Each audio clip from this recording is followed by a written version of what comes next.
All right, everyone. Sorry for the abrupt ending of the last video. I meant to pause and I hit stop. So we're just gonna continue on. No big deal, right?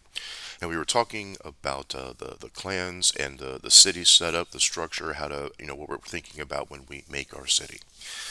Now, to help kind of think about the theme of the game, right? Let's kind of get a little bit into its mythology. We're not going to go dive in too deep, just kind of a little bit of a surface level. Now, the mythology is that it comes from the Book of Genesis in the Bible, and the conflict between the first children of Adam and Eve, Cain and Abel. Cain being the brother who murders his brother Abel, and cursed by God. Now, that curse is what becomes vampirism, right? So Cain, from the Book of Genesis, we believe in this story, in the story this game sets up for us, is the first vampire, and then creates other vampires, has you know the has his own situations and issues with vampires.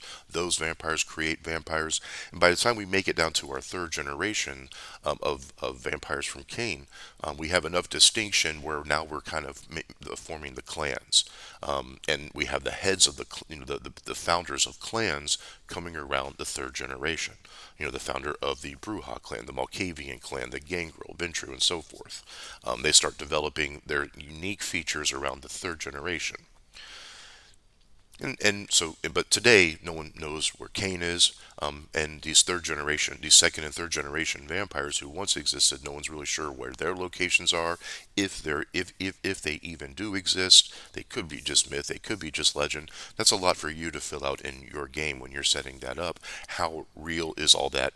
Quote unquote real is that for your world? Um, so the Camarillas, your standard faction for player characters. Now, there are other factions. We have the Sabbat. We have a group of factions called Anarchs who don't really want to be tied to a faction. Um, they're more in like wild cities, high crime cities and such. And you have Sabbat, who are kind of the opposite of the Camarilla. They want to openly rule the humans. They want to be the dominant powers, but they have their own inner politics going on. So they're even though they're a little more fearsome and savage, they still also recognize the wisdom of keeping things quiet. We don't want the human inquisition rolling in. We don't want the government having files on us and agents tailing us, that sort of thing. Trying to figure out where we sleep during the day. Because let's face it, when you're a vampire, yeah, you got all these cool things going on, but during the day, totally helpless. Well, mostly helpless. Smart vampires set up their daytime havens with high security, daytime guards, things like that. Because even if a vampire is able to rise while the sun is up, sunlight itself does terrible damage to vampires. And even if they're not in direct sunlight, the presence of the sun weighs them down and makes them there are penalties when they're trying to roll and do stuff because the sun's up. It's not their natural time. If they're in direct sunlight, then you're just taking like damage, and they're not going to last long. So making sure they are safe during the day is a big component to vampiric life, vampiric existence. Now your players are going to kind of move into getting the game set up and how the game might look. The players are going to pick one of these clans. Now I have found it's helpful to have the players, some of them should maybe be the same clan, so that way there's a little unity there. But you do need to need to think of some reason that they are together. If they're in all different clans, why are these four or five new vampires hanging out and being together? Now, when I ran a game not too long ago, a couple, 2, 3 years or so back, the setup was the players are new because their sire, the sire is a vampire who creates you, just received permission from the prince to create a new vampire. The prince had just given permissions to certain friends, certain allies to create vampires, and that became the player characters. Now, when you're a new vampire, you have a period you have to go through. Like it's about a year where you are at your sire's side the whole time, learning how vampiric life works, right? You're not even an accepted equal among vampires until this period passes. And anything you do, your sire is responsible for. Your sire can be punished for. So there's a tight leash on a vampire during that first year where they're trying to, teach you about the masquerade. We teach you about how to feed, teach you about how to survive during the day. We're going to teach you, how to maintain a herd of humans because one of the things that vampires do is they'll set up a herd and they'll go through certain humans, kind of rotate through them because you don't have to kill a human to feed off of it. You might if you're not careful, but just taking a little bit of blood from the human might be enough to get you what you need, and then you can kind of rotate that so you're not just draining one person all the time. So setting up a herd, setting up a haven during the day. These are all lessons that your sire is going to be teaching you throughout that first year of your existence. How to, and what other laws. They're also going to give you the ins and outs of the political makeup.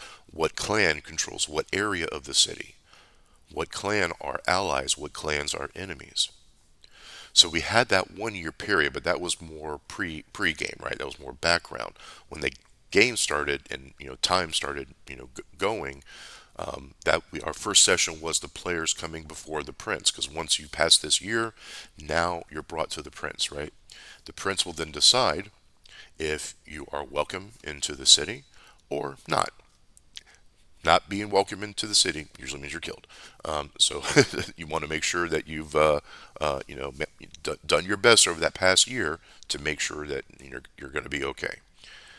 And for the player characters, yeah, obviously the prince, welcome to the city, and then at that point, now they were independent, vampires. They can move about on their own, and they can do their own thing.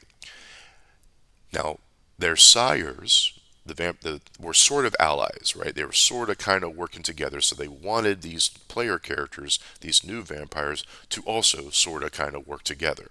So they put them together, they set them up in a haven on their own, and they say, okay, this is kind of where your central place is going to be.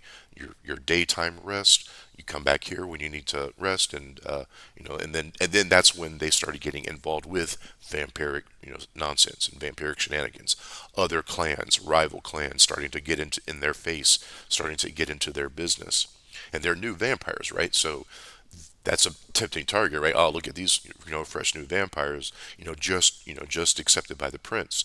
Let's see what we can extort from them. Let's see how we can take advantage of them. And that began like almost right away. And the players had to kind of deal with that. And we had some fights, but again, it's on the players and the vampires in question to keep that fight from spilling out and breaching this masquerade they've set up. Otherwise, they're the ones who will be staked and left out in the sun, so to speak.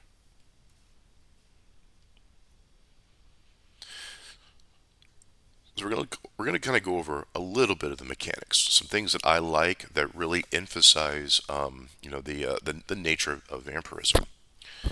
Because once your players have chosen their clan, they've made a character. They also want to think about what that character did before becoming a vampire. What was its career? What was their life like? What did they do? And and now that they are a vampire, do they still have living family? Do they stay in touch with that family? Friends from their prior life? What do they do about that? Because now if they have friends and family from their prior life that they still care about, maybe they still support, maybe they even still interact with at night only for some reason, right? Oh yeah, they only come around at night for some reason, but yeah, we still hang out with them. Well, those friends, that family, now those are targets for other vampires who want to who want to mess with the players, who want to conflict with the players.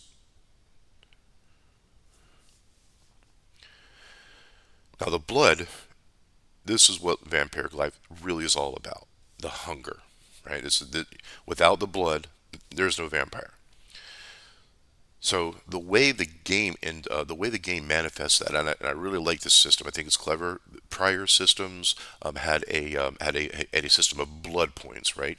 How depending on how powerful of a vampire you are, you had a certain number of blood points, and you spent those blood points to do things, and you replenished those blood points by drinking blood. This fifth edition version, which I like, it does you don't have blood points, but you have a hunger score, and the hunger is always gnawing at you, right? And at minimum, your hunger is always going to be a one, right? So that's as low as your hunger can go.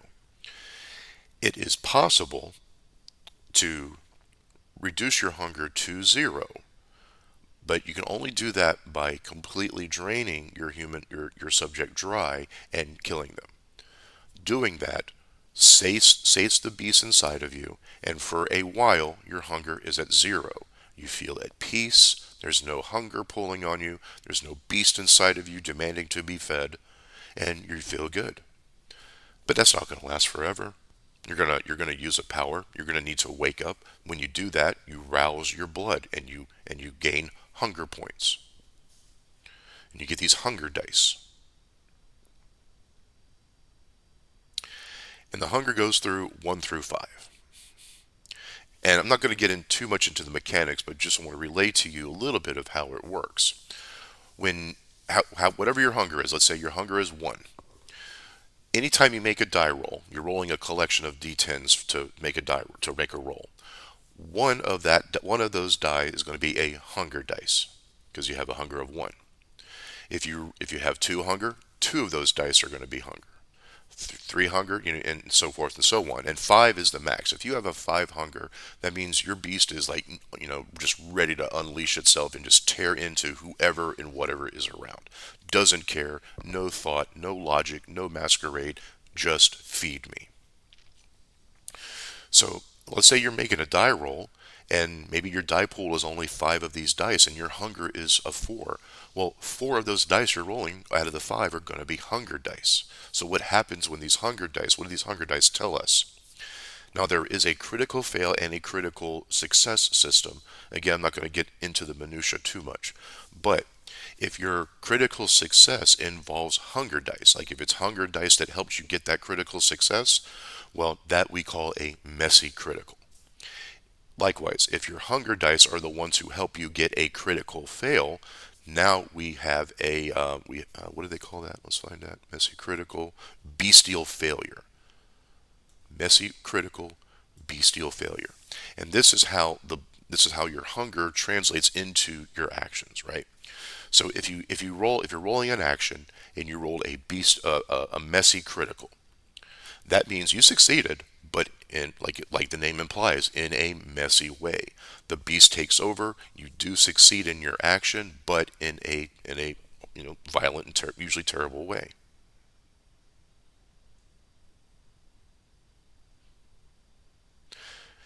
Like we got a little example here. Maybe you make a roll to try to shove a bouncer out of your way, but instead of shoving the bouncer is now out of your way, but you've snapped his neck. And yeah, the bouncer's out of your way. You succeeded on that action. You succeeded on that goal. But now you have a dead bouncer with a broken neck on the ground, and witnesses, and now you got to deal with that. So yeah, you succeeded in your action. Congratulations. What are you going to do about the dead body? That sort of thing. Now, likewise, a bestial failure. That's when you make a critical fail on your dice roll, and the hunger dice are involved. The hunger dice make you have that critical failure. That means your beast, that you have to enact some kind of compulsion. Your beast is very unhappy with that failure. A failed roll, let's see.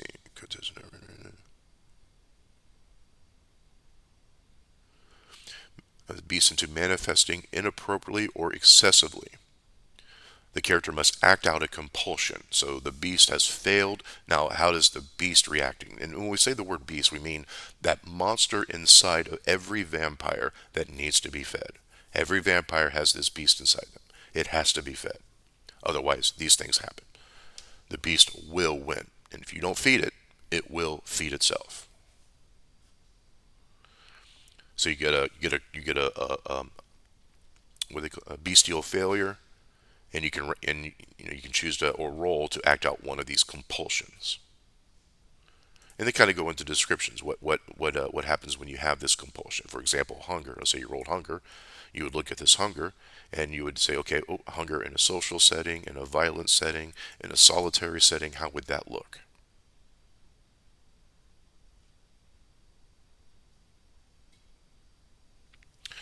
and other of those compulsions, harm, paranoia, and such.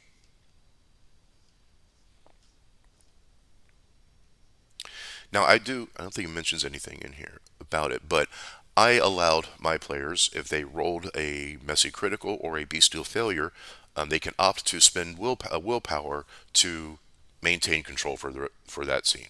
Right? You're spending willpower on your character to maintain control of yourself. Now, willpower isn't doesn't you don't have a lot of it, and when you spend it, it's usually gone for the night. My rule was you recoup your willpower when you wake up the next morning, and yeah, if you're spending your willpower throughout the night to resist messy criticals and bestial failures, you might not have enough willpower to resist another vampire trying to get into your mind or manipulate your emotions. So that willpower element is limited. You have some of it, but you have to choose how and when you're going to use it, because it's not infinite. So how do you get hunger? Right? So how do you get hunger? You get hunger mostly just by existing, right? Anytime and you make these rouse checks, is what they call it. It's where a rouse check is where you are tapping into the power of your blood and seeing if you get hungry, because if you get a little hungry because of it. And you make rouse checks at certain times. Every night when you wake up after the sun sets, that involves a rouse check. And a rouse check is just a D10 50-50. Either you succeed or you don't. If you succeed, then you don't get hungry. If you don't, then you gain a point of hunger. Your beast does rouse, your blood does rouse, but you now it's a little hungry for doing so. So every time you wake up at night, you got to make a rouse roll. So you might get a little hungrier just for the act of waking up at night. And there are things you can do with the blood inside of you. You can use it to fuel superpowers, or your disciplines, I should say. When you use a discipline, some of those require a rouse check for you to rouse the blood inside of you. And that's a 50-50 shot of you're okay, or you get a point of hunger because you're hungry. That makes you hungry. You can do things like heal damage. If you take a shotgun or a gun blast or a knife stab, those aren't really life threatening to a vampire, but they're problematic, but they're not really life threatening. You can rouse your blood to heal those wounds. Now, there are some wounds that are greater than that. They call that aggravated damage, and usually that's damage from sunlight, fire, other supernatural means, nothing like a bullet or a knife. So if you want to, and you can also make yourself stronger, faster, smarter. You rouse your blood, and you get a little extra strength or dexterity or whatever it is you want. You can add that. You can add a bonus to an attribute by rousing your blood. So if you're lucky, right, you might go through a whole streak of rouse checks and not get hungry, which is that may happen. You also may make two or three rouse checks and fail every time, and before you know it, you have a hunger of three, you have a hunger of four, and your chances of messy criticals and bestial failures are going up. And then you may have to decide, do I want to spend willpower to avoid this? Or you might not even have enough willpower to spend. What if you've already spent your willpower and now you've rolled a messy critical? Well, then that's going to prove to be an interesting night, because that means your beast takes over. You succeed at what you were trying to do, but in a terrible, terrible, maybe violent way. So recovering hunger, let's see. Well, that's simple, right? You drink blood. You have your herd set up. We got a little chart here that tells us how we reduce our hunger. You can slake your hunger. So if you have when you slake hunger, that means you're losing your hunger points. And so here, this is where we get the rule where the human is drained and killed. You can slake all of your hunger. That takes about 5 turns, and that's the only way to reach hunger zero. You'll never be below hunger zero unless you do this, which is an interesting and tragic thing about being a vampire. They always have that hunger unless they do this. But you can't do this indefinitely, right? You can't kill and drain humans of blood indefinitely. Someone's going to catch wise. Someone's going to figure something out. So most of the time they have a herd and they pull what they need from humans a little bit at a time. Take a little sip from a human, You can slake one hunger. If you take a little more from a human, if you want to slake two of your hunger, that's as much you can do without putting that human in danger. You can only take two. You can only slake two of your hunger. If you're doing one through four, now you're now you're putting above two, like three or four. Now you're putting that human's safety at risk because you're taking too much blood. So that becomes, part of the game, right? A character, the players get into a situation, right? They have to rouse their blood. They have to spend willpower. They feel themselves getting hungrier. Maybe they roll a messy critical. They spend a willpower to avoid it. But now they're still hungry, right? They can't do that forever. The hunger is still there. After the scene, now they have three or four hunger. We got to take care of this. I'm going crazy. I'm gonna tear into somebody soon. Let me find a way to safely and quietly slake my hunger before something goes off and I just explode and destroy everything around me.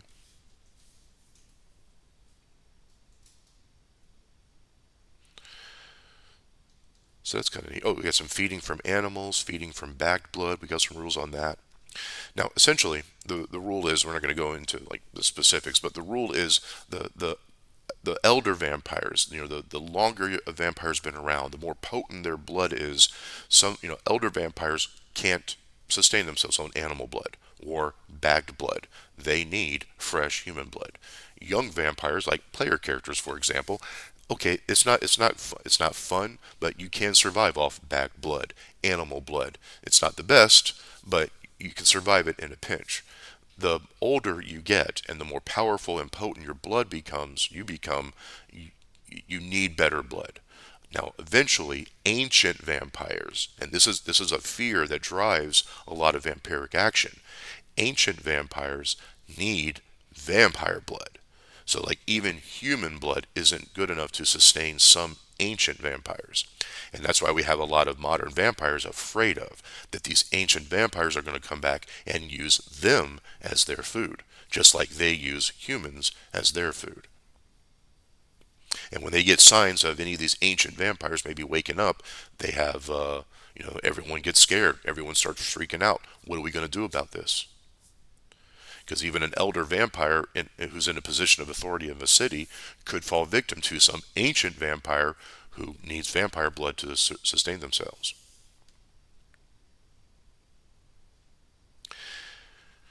Now, coming up with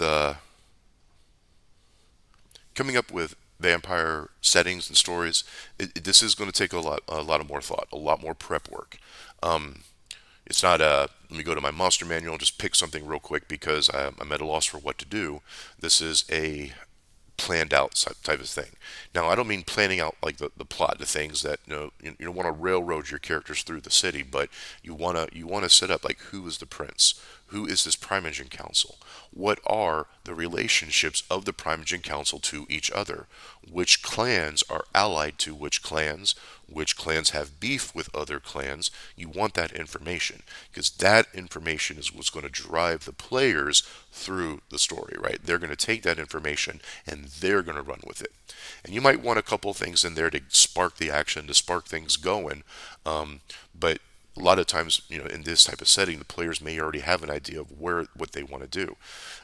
Now, sometimes that involves just waking up at night, meeting up somewhere, and figuring out how we're going to feed, because that's a big priority in vampiric life is feeding without endangering people, without drawing attention to themselves.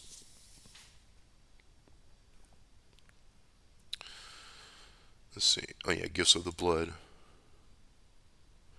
Yeah, you can add bonuses to your attributes. You can mend your damage, like when you rouse your blood. That is, and the more potent your blood is, the more things you can do when you rouse that blood. Blush of life. If you, because let's not forget, a vampire is a dead corpse sustained by vile evil magic. So if you want to look alive, you need to rouse your blood, give color to your skin, maybe even give yourself a heartbeat. And maybe sweat. You sweat and you act like you're alive. You have to rouse your blood to do that, and that's something that you may need to do if you're going into a big social setting, because yeah, you don't want to look like a walking corpse in the middle of the city.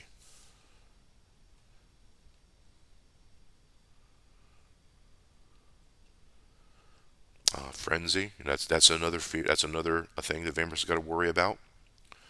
They can sometimes, we're not talking about just messy criticals or bestial failures. We're talking about a frenzy where the beast either takes over to kill something, like a fight or flight frenzy.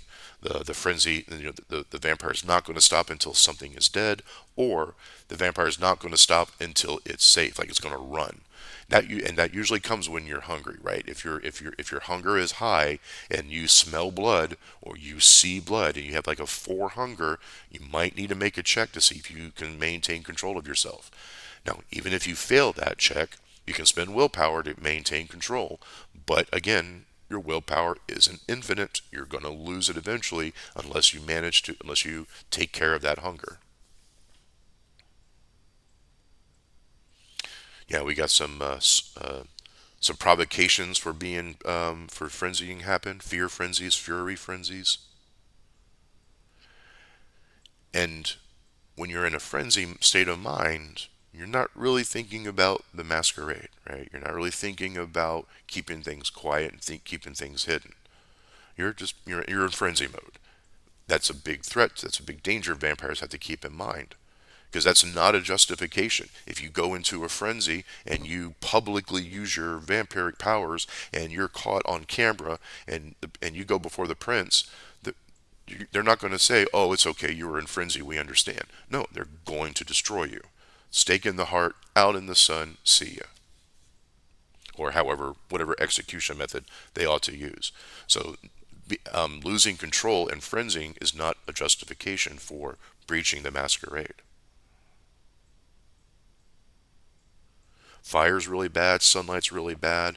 Stakes are a thing. They immobilize you if you make a successful stake strike on someone, or someone makes a successful stake strike on you. You're totally immobilized. You're still conscious, even aware of what's going around you, but you can't move or do anything. Totally paralyzed.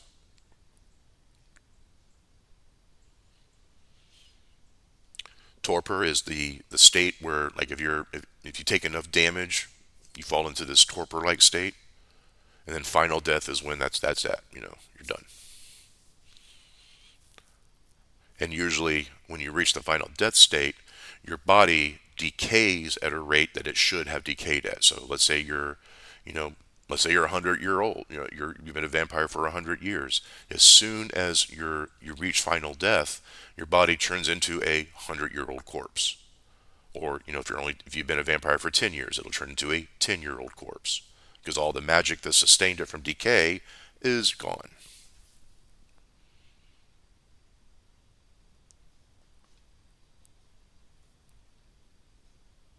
So this is a fun game. I really enjoy this game. You gotta. It can get dark, so you gotta make sure you're okay. You got a good group of players who are okay with it getting dark, and make sure you know your boundaries as far as what makes people comfortable, what makes people uncomfortable. Know your audience so you're not setting them up to be in an uncomfortable situation, because it does have some mature themes to the game. But again, keep that in mind, right? So, when you're setting up, let your players know what we're doing so that they can be, they're okay with, make sure they're okay with that, and that they even want to be involved in it.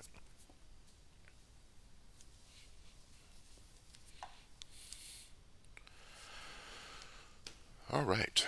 So this has been a good discussion, I think. Vampire's been an old time favorite of mine since the college days, a little before.